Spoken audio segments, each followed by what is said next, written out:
Obeying the Gospel, January 26th. The obedience of faith. To bring about the obedience of faith for the sake of His name among all the nations. Romans 1:5. Texts that indicate someone's purpose should be studied carefully. In Romans 1:5, Paul was speaking of the purpose of his preaching as an apostle of Christ, to bring about the obedience of faith among all nations. So what is the obedience of faith?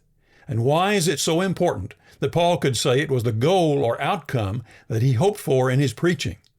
The expression may be taken in two ways, both of which make a valid point. First of all, obedience to the faith.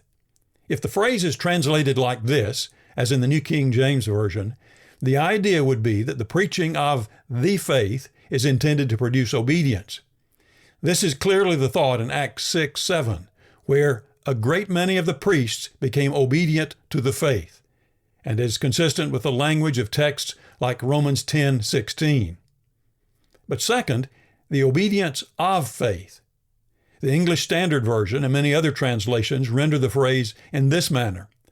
Looking at it this way, the passage points to the importance of faith as the source of the Christian's obedience.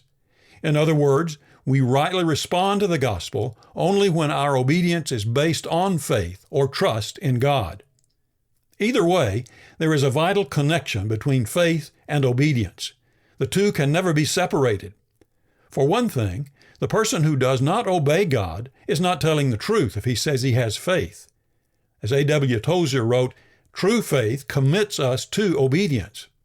As James put it, faith by itself, if it does not have works, is dead. James 2:17. But it is equally true that our obedience must be motivated by faith. Like Noah, Abraham, and many others, we must do what God says because we trust Him. So the old hymn, Trust and Obey, said it very well. Faith without obedience is useless, but so is obedience without faith.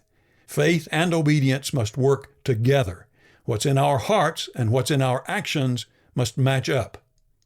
The obedience of faith, then, makes obedience to the gospel of Christ a different kind of obedience.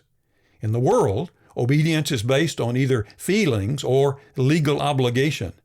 But in the gospel, it is based on trust in God. Confident that His way is the best, we obey. No matter how things look to us, we trust His love to bring us home.